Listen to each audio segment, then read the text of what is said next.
Many people in Rhode Island are still afraid of the name Craig Chandler Price. Chandler, who was known as the Warwick Slasher, killed several people in horrible ways in the 1980s.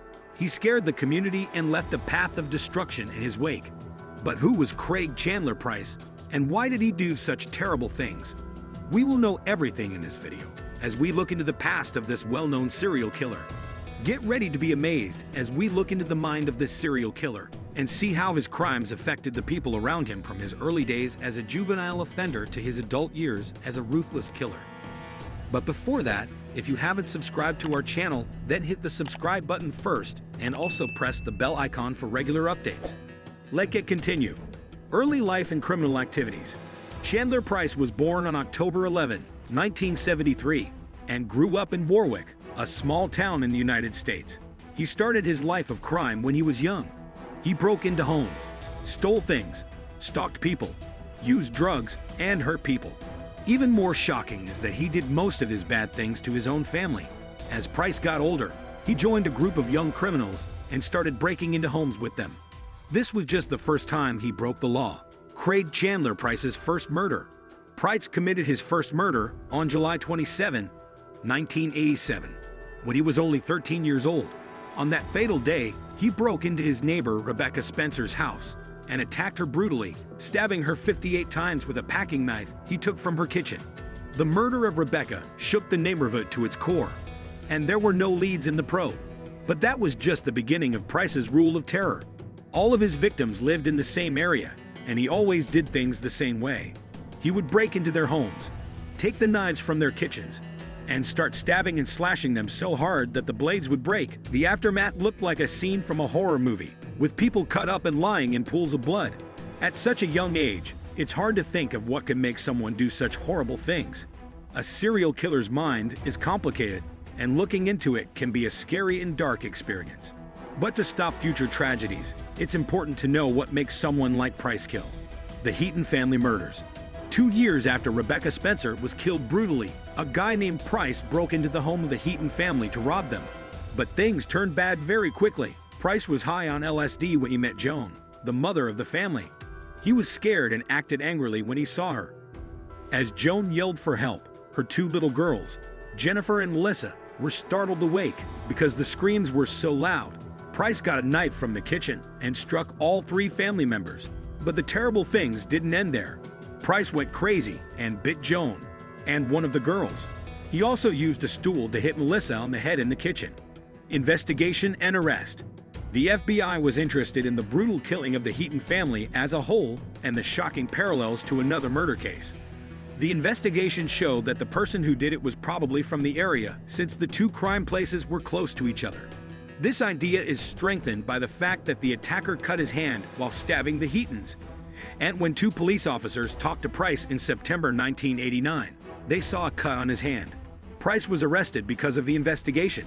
He was later charged with killing 4 people in his area. Rebecca Spencer, Joan Heaton, Jennifer Heaton, and Melissa Heaton were all killed. Price was found guilty and given a life term without the chance of getting out. The Price case is a scary warning of how quickly a quiet neighborhood can become a nightmare. People in the area lived in fear because the murders were so violent and the crime scenes were so close to each other. The fact that the FBI was involved in the case made the situation even worse, since it was clear that a dangerous killer was on the run.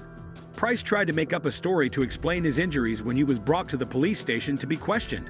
He said that he got those bruises while he was drunk, and that they had nothing to do with each other. But the police saw through his lies and were able to get a warrant to search his house. When they looked through his house, they found bloody knives and clothes, which led to more questions about Price. Even though he tried to hide the truth, he finally admitted to killing the girls. He even tried to imitate the sounds they made as they died. Investigators were shocked by the statement, which was very scary. Even more shocking was the fact that Rhode Island law said he was too young to be tried in court or sent to jail, even though he had done horrible things. Instead, he was sent to a youth prison called the Rhode Island Training School to do his time. Price was found guilty of a very bad crime, but he wasn't punished as much as the law said he should have been. Not only has this choice made the families of the victims angry and frustrated, but it has also made people in the state who want justice angry and frustrated. To make things even worse, Price has refused to talk about the killings while he has been in jail. This lack of contact has left many questions unanswered and has kept the families of the victims from being able to put things to rest. It's annoying, and many people think Price should have been held responsible for what he did. Price has not wasted his time in jail, even though he has refused to help. Instead, he has spent his time studying for his high school completion test and taking college classes. It's good that he's using the resources he has, but it's hard to look past the fact that he hasn't had to deal with the full effects of his actions yet.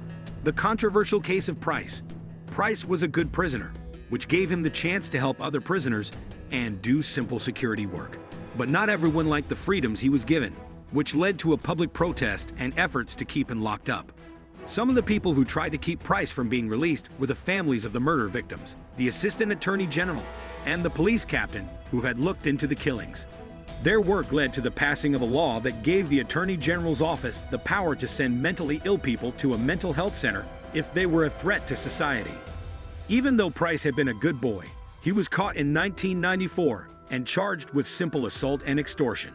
During his trial, he said something threatening to a jail worker, which stopped the trial in its tracks. He said that everyone was lying about him to keep him in jail and that he was being unfairly picked on.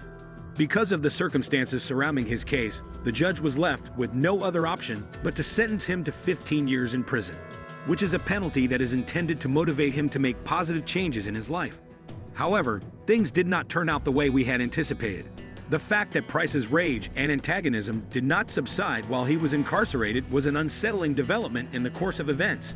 He attacked a security officer who was only trying to prevent him from engaging into another altercation with another detainee. Because of this, an additional year was added to the end of his sentence. The unfortunate news is that this was only the beginning of things to come. The Price kept getting into trouble, and with each year that went by, he became more violent. He even hurt a police officer in 1998, which made his term even longer. It looks like he was stuck in a bad habit that was hard to break. Price's sentence was lengthy because he had broken the law more than once.